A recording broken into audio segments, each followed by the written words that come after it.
మీ business ఏదైనా మీ ఊర్లో promotion చేయాలంటే అది సుమన్ టీవీతోనే సాధ్యం. ఇప్పుడే సంప్రదించండి. నా కొడుకు పైన లుకౌట్ నోటీస్ ఇచ్చారు. నా గన్మెన్ గా ఉండేవాడు గిరి అనే అతన్ని నిర్బంధించారు. అతని చేత స్టేట్మెంట్ ఇమ్మంటారు. తర్వాత నా మీద పోక్సో కేసు పెట్టారు. తప్పుడు కేసు పెట్టారు కాబట్టి అతని చేత వీడియో రికార్డు చేయించారు. భయపెట్టి నన్ను ఎతకవలసిన అవసరం ఎవరికి లేదు. నా ఫోన్ ఆపు చేయను. నేను ఎక్కడికి వెళ్ళను. ఇదే కేసుల్లో మీరు తెలియపోకుండా చూసుకోండి భవిష్యత్తు. వాళ్ళు అడిగిన ప్రతి ఒక్కటి తప్పుడు కేసులు, లెక్కర్ కేసులు లింక్ కలుపుతా ఉన్నారంట. నువ్వు చేస్తున్నది కరెక్టా కాదా? ఒక సంవత్సరం ముందు ఎన్నికలు జరిగినప్పుడు ఎలక్షన్ సమయంలో భారతదేశం అంతా కూడా అన్ని రాష్ట్రాల్లో కూడా ఎన్నికల సందర్భంలో డబ్బులు దొరుకుతుంది. ఈ డబ్బులు దొరికిన దాన్ని ఖచ్చితంగా ఎన్నికల కోడ్ ఉన్నప్పుడు ఎన్నికల సమయంలో దొరికిన డబ్బులన్నీ కూడా ఇన్కమ్ ట్యాక్స్ కోర్టు ద్వారానో సబ్మిట్ చేస్తుంటాయి. అన్ని పార్టీలో కూడా దొరుకుతుంటాయి. కొందరు వ్యాపారస్తులు దొరుకుతుంటాయి. ఎన్నికల సంవత్సరం ముందు ఎక్కడో తెలంగాణ బార్డర్ లో కొంత అమౌంట్ 8 కోట్ల ఎంతో దొరికిందని ఎన్నికల కమిషన్ చీజ్ చేస్తే ఆ డబ్బు గల్ల అతను, ఆ డబ్బులో హక్కుదారుడు, ఐ థింక్ నేను చూసాను పేపర్ స్టడీ చేశాను. 8వ తారీఖు దొరికితే అతను 9వ తారీఖే కమిషనర్ ఆఫ్ పోలీస్ దగ్గరికి వెళ్ళున్నాడు. కమిషనర్ ఆఫ్ పోలీస్ దగ్గరికి వెళ్ళి సిపి గారికి రిటర్న్ గా లెటర్ పెట్టున్నాడు. నేను అలా పలానా వ్యాపారం చేస్తా, పలానా దగ్గర డబ్బులు తెచ్చుకున్నా, నా డబ్బులు మీరు సీజ్ చేశారు, రాజకీయాలతో నాకు సంబంధం లేదు, నా డబ్బులు నాకు ఇవ్వండి అని సిపి గారికి లెటర్ పెట్టున్నాడు. ఆ తర్వాత ఇన్కమ్ ట్యాక్స్ కి లెటర్ పెట్టున్నాడు. ఇన్కమ్ ట్యాక్స్ రిసీవ్ చేసుకున్న కాపీలు చూసాను. అడ్వకేట్ ద్వారా తెప్పించాం. తర్వాత కోర్టుకి వెళ్ళున్నాడు. కోర్టులో రిట్ వేసున్నారు. కోర్టులో అడ్మిట్ అయింది. ఖైదాలు జరుగుతున్నాయి.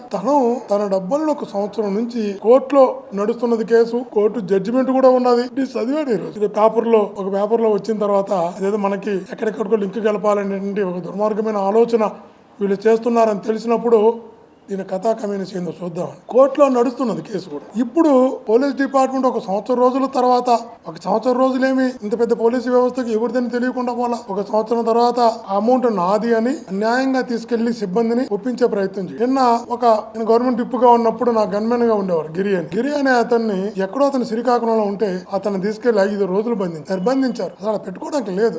ఏంది బాబు అని అడిగితే లీవ్ లో ఉంటే తీసుకెళ్లారు సార్. ఇక్కడ 5 రోజులు బెదిరించి భయపెట్టి అతని చేత స్టేట్మెంట్ ఇమ్మంటే మీ కానిస్టేబులే కదా, ఈ పోలీసే కదా, 1 సంవత్సరం రోజుల పాటు ఎందుకు విచారం చేయాలా, 1 సంవత్సరం రోజుల పాటు ఎందుకు పిలవాలా, సంబంధం ఉంటే 1 సంవత్సరం తర్వాత భాస్కర్ రెడ్డి గుర్తొచ్చాడా అంటే ఏదో ఒక రకంగా నన్ను ఇబ్బంది పెట్టాలి కాబట్టి ఫస్ట్ నా కొడుకుని ఇబ్బంది పెట్టాలని చెప్పి నా కొడుకు పైన లుకౌట్ నోటీస్ ఇచ్చారు. 5-6 పోలీసు వెహికల్ వచ్చినాయి. నా కొడుకు వాళ్ళ స్నేహితుడు పెళ్లికి పోతుంటే తీవ్రవాదం తీసుకొచ్చినట్టు బెంగళూరు నుంచి ఎయిర్పోర్ట్ నుంచి తీసుకొచ్చారు. చివరికి ఇక్కడికి వచ్చి 41 నోటీస్. ఈ ప్రపంచంలో ఎక్కడైనా లుకౌట్ నోటీస్ ఇచ్చి 41 నోటీస్ ఇచ్చింది ఎక్కడ చూసారా మీరు? వాళ్ళకి అర్థమైంది. తప్పుడు కేసు పెట్టాం, కోర్టుకి పోతే అనవసరంగా మొటికాయలు పడతాయి. లుకౌట్ నోటీస్ ఇచ్చి తీవ్రవాదం తీసుకొచ్చి 41 నోటీస్ ఇచ్చారు. ఇంటికి వెళ్ళిపో అంటాడు. వాడు ఇంటికి వెళ్ళను, నేను కోర్టుకు పోతా, నేను కోర్టులో జడ్జి చెప్పుకుంటానండి. లేదు అడుక్కొని ఇంటికి పంపించారు. తర్వాత నా మీద పోక్సో కేసు పెట్టారు. అరే వాళ్ళ తండ్రి ఫోన్ చేసి నా బిడ్డకి ఇట్లా అన్యాయం జరిగింది, ఎవరు నా బిడ్డని ఇట్లా తీసుకెళ్లారు, ఇబ్బంది పెట్టారు, వచ్చి సహాయం చెయ్యని ఒక తండ్రి అడుక్కుంటే నేను వెళ్ళి ఆ బిడ్డకి న్యాయం చేద్దామని వెళితే ఆ బిడ్డన అపస్మారక స్థితిలో ఇబ్బందులతో ఆసుపత్రిలో ఉంటే ఎల్లమంది అనే ఊర్లో తలకోన దగ్గర ఆ బిడ్డని తీసుకొచ్చి తిరుపతి స్విమ్స్ దగ్గర అడ్మిట్ చేసి అమ్మాయికి ఆరోగ్యాన్ని బాగా చూడమని చెప్పి వెళితే అదే తండ్రి చదువుకోలేదు కాబట్టి, అతను చదువు రాదు కాబట్టి అతని దగ్గర సంతకాలు తీసుకొని అతని దగ్గర ఏం పెట్టించారు, నా వాళ్ళ కుటుంబానికి అంటే పోక్సో కేసు పెట్టారు. ఆ బిడ్డకి ఇది జరిగింది. ఏమైనా అర్థం ఉందా? తన తండ్రి ఏం చేశాడు, మీరు పెట్టించారు, అరెస్ట్ల కోసం ట్రై చేశారు. నేను ఆ రోజే చెప్పాను, మీ అందరి సమక్షంలో చెప్పాను, అయ్యా నేను నైతిక విలువలు ఉన్నవాడిని. ఒక తండ్రి ఆపదంటే శత్రువైనా వెళుతా, నేను ఆపదంటే నా మనస్తత్వం అది. అయితే మంచి చేయడానికి వెళితే నా మీద పోక్సో కేసు పెడతారా? తప్పుడు కేసు పెట్టారు కాబట్టి నేను యాంటిసిపేటర్ కూడా పోను, ఎక్కడికి వెళ్ళను, ఇట్లాగే ఉంటా, దేవుడు చూస్తున్నాడని అరెస్ట్ చేసుకోమని చెప్పి ఈ రోజు అట్లాగే చేసుకోమని చెప్పి అరెస్ట్. తర్వాత వాళ్ళ తండ్రి రియలైజ్ అయ్యి సాక్షాత్ మీ ప్రెస్ ముందరికే వచ్చి నా బిడ్డను రక్షిస్తే, నా బిడ్డకి మంచి చేయమని నేను కోరితే అతను వస్తే నేను చదువుకోలేదు కాబట్టి నా దగ్గర సంతకాలు తీసుకొని భయపెట్టి బలవంతం పెట్టి నా దగ్గర ఇచ్చేసి మీరు మంచి చేసిన వ్యక్తి మీద కేసులు పెడతారా? ఇది పాపం కదా అని భార్య భర్త ఇద్దరు, ఆ పిల్ల పాప తల్లిదండ్రులు ఇద్దరు వచ్చి ప్రెస్ ముందర చెప్పడమే కాకుండా హైకోర్టుకి వెళ్ళి రిట్ కూడా వేశారు. హైకోర్టులో అఫిడవిట్ కూడా వేశారు. తప్పుడు కేసు పెట్టించారు పోలీసులు అని. ఫస్ట్ ఏమో నా కొడుకు లుకౌట్ నోటీస్ ఇచ్చారు. ఇప్పుడేమో మొన్నేమో నా మీద పోక్సో కేసు పెట్టడానికి ట్రై చేశారు. 1 సంవత్సరం తర్వాత ఆడు కోర్టులో నడుస్తున్నది, ఆ వ్యక్తి నాదని కోర్టులో క్లెయిమ్ చేస్తున్నాడు. కోర్టులో అతనికి జడ్జిమెంట్ వచ్చిండదు. జడ్జిమెంట్ ఏమంటే అతను విచారిస్తున్నాం, అతను ఏమో డిస్టర్బ్ చేయకూడదని, అతను డిస్టర్బ్ చేయొద్దండి, ఈ కేసుకి సంబంధించి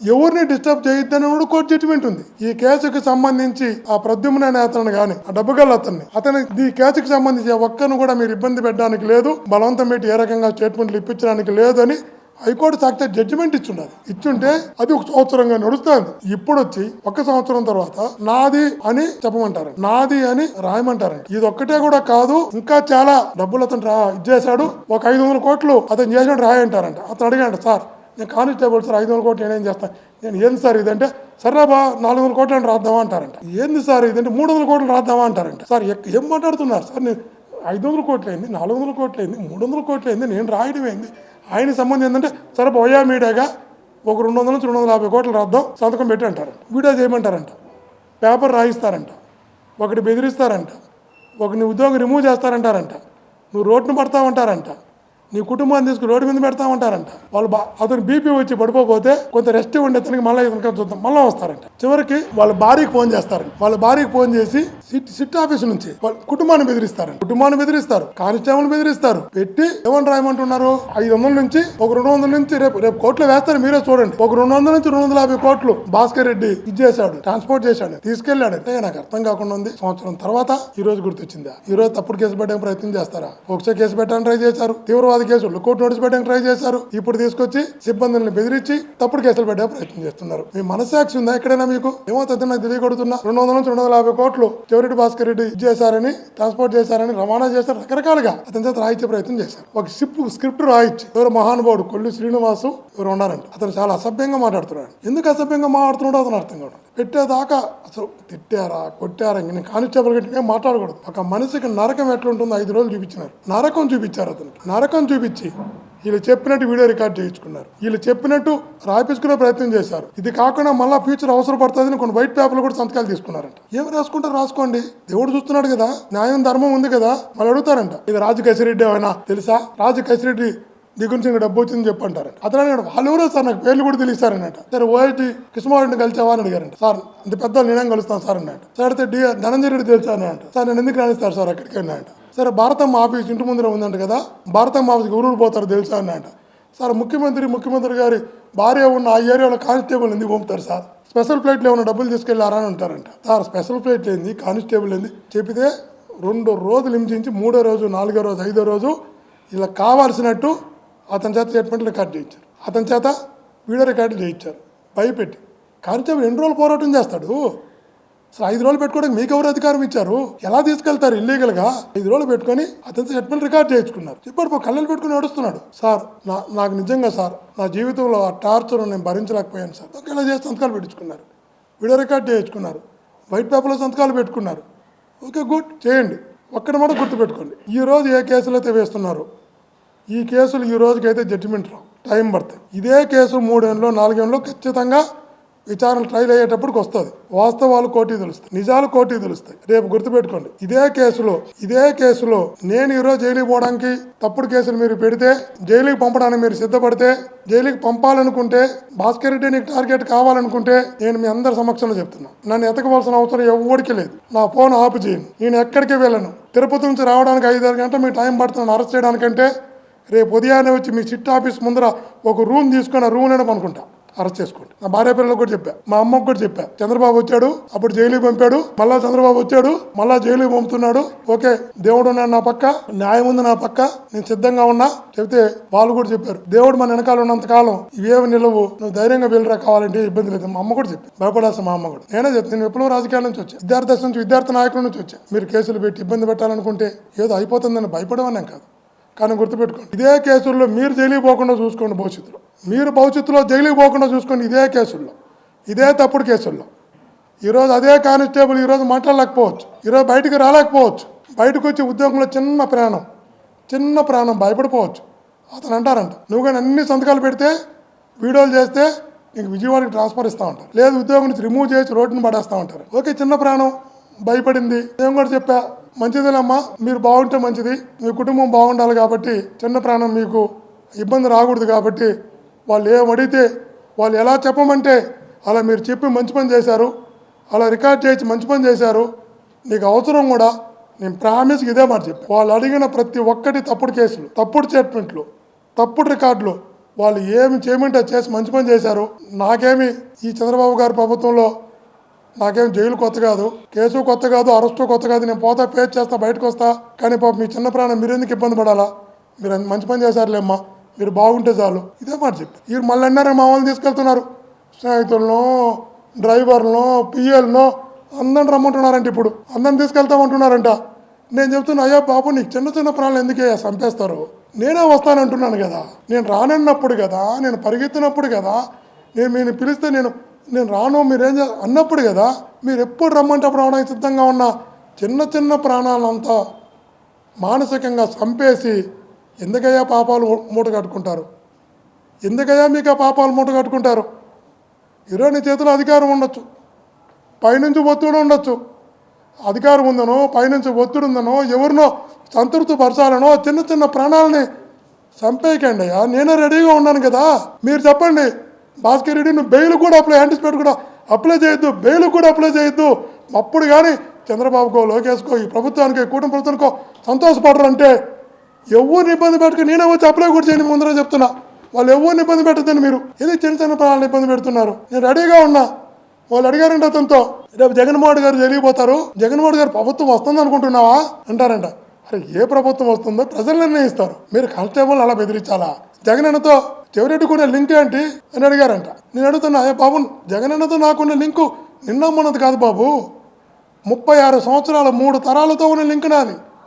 1988 నుంచి వాళ్ళ తాతగారితో, వాళ్ళ నాన్నగారితో, ఆయనతో 3 తరాలతో నా 36 సంవత్సరాల రాజకీయ జీవితంలో ఒక పార్టీ తెలియకుండా, ఒక నాయకుడు తెలియకుండా, ఒకే కుటుంబంలో 3 తరాలతో ప్రియ శిష్యుడిగా పెరిగిన వ్యక్తిని నేను. అది నా లాయల్టీ, అది నా క్యారెక్టర్, అది నా కమిట్మెంట్. ఇంత కమిట్మెంట్, ఇంత లాయల్టీ ఉన్న నేను, అది వైఎస్ఆర్ కుటుంబంలో చిన్నప్పటి నుంచి పెరిగిన నేను మీరు ఇలా భయపెడితే ఏమవుతుంది అనుకుంటా?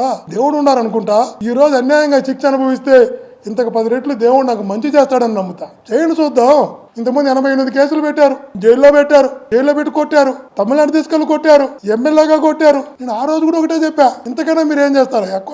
కొట్టగలరు, జైల్లో పెట్టగలరు. ఆటోమేటిక్గా న్యాయస్థానం ఉంది, పైన దేవుడు ఉన్నాడు. దేవుడు నమ్మిన నేను, న్యాయస్థానాన్ని నమ్ముకున్న నేను ఈ తప్పుడు కేసులకి, ఈ అరెస్టులకి, ఈ కొట్టడాలకి ఎందుకు భయపడతా? చేయండి అని చెప్పి ఆ రోజు కూడా, కొట్టిన రోజు కూడా. ఈ రోజు కూడా చెప్తున్నా, నన్ను జైల్లో పెట్టడంతో మీకు తృప్తి పడదు అనుకుంటే సిట్ ఆఫీస్కి వచ్చినప్పుడు మీరు తృప్తి తీరా కొట్టండి అయ్యా, ఇబ్బంది లేదు. లిక్కర్ కేసులు లింక్ కలుపుతా ఉన్నారంట. ఇది ఎంత పాపం అంటే, నా జీవితంలో లిక్కర్ అంటే భయపడే వ్యక్తిని నేను ఎప్పుడో 2001లో జెడ్పీటీసీగా పోటీ చేసిన రోజు నుంచి ఈ రోజు వరకు నేను కంటెస్ట్ చేసిన ఎన్నికల్లో ఏ ఎన్నికల్లో అడిగినా కూడా ఒక లిక్కర్ బాటిల్ కూడా నేను ఎప్పుడు ఇచ్చినటువంటి వాడిని కాదు. నాకు అలవాటు లేకపోవడం కాదు, ఇచ్చినటువంటి వాడిని కాదు. దీనికి ఒక బలమైన కారణం ఉంది. నా తమ్ముడు లిక్కర్ తాగి లివర్ డిసీజ్తో చనిపోయాడు. మా నాన్న ముందు అలవాటు వాళ్ళ కుటుంబాన్ని డిస్టర్బ్ చేశాడు. నా కుటుంబంలో 2 లిక్కర్ వల్ల డిస్టర్బ్ అయినప్పుడు, నాకు బలమైన సెంటిమెంట్ ఉన్నప్పుడు లిక్కర్ అనే దాన్ని చూస్తే నేను ఒక రకమైన సెంటిమెంట్గా ఆలోచించే వ్యక్తిని నా ఇప్పటికీ చేయలేదు, భవిష్యత్తులో చేయను, భవిష్యత్తులో ముట్టను. నా కళ్ళ ముందర మా కుటుంబంలో ఇద్దరు డిస్టర్బ్ అయ్యారు, మా నాన్న, నా తమ్ముడు. అంత సెంటిమెంట్ నాకు లిక్కర్లో. అట్లా లిక్కర్ కాసులు లింక్ కలుపుతా ఉంటున్నారు. అందుకే చెప్తున్నా, దేవుడు ఉన్నాడు, ఇవన్నీ చూస్తున్నాడు పైనుంచి భగవంతుడు. గుర్తుపెట్టుకోండి, ఒక్కటే చెప్తున్నా మీకు అందరికి కూడా, ఈరోజు మీరు కేసులు పెట్టండి, అరెస్టులు చేయండి, ఇబ్బంది ఏమి లేదు. కానీ ఒక్కటి గుర్తుపెట్టుకోండి, నువ్వు చేస్తున్నది కరెక్టా కాదా? డీజీపీ గారు మీరు ఎలా వెళ్తున్నారంటే, డీజీపీ గారు ఎలా వెళ్తున్నారంటే, ఆయనకు ఒక 200 సంవత్సరాలు నేను బతుకుతాను, 200 సంవత్సరాలు నాకుంది లైఫ్. కాబట్టి ఇక్కడ గుర్తుపెట్టుకో డీజీపీ గారు, చేసే ప్రతి తప్పుకి భగవంతుడు ఆలోచిస్తుంటాడు. మీరు తీసుకునే ప్రతి నిర్ణయాన్ని భగవంతుడు ఆలోచిస్తుంటాడు. మీరు పెట్టేటటువంటి సామాన్యులకు, ఏ తప్పు చేయని వారికి, అమాయకులకు కేవలం ఆ పోస్టింగ్లో కూర్చోవడం కోసం మీరు తీసుకునే నిర్ణయాలన్నీ, ఆ పాపాలన్నీ మిమ్మల్ని, మీ కుటుంబాన్ని వెంటాడుతాయని గుర్తుపెట్టుకో. భగవంతుడు విధించే శిక్షే కాదు, రేపు న్యాయస్థానం ముందు ఈరోజు నన్ను మీరు జైలుకి పంపొచ్చు.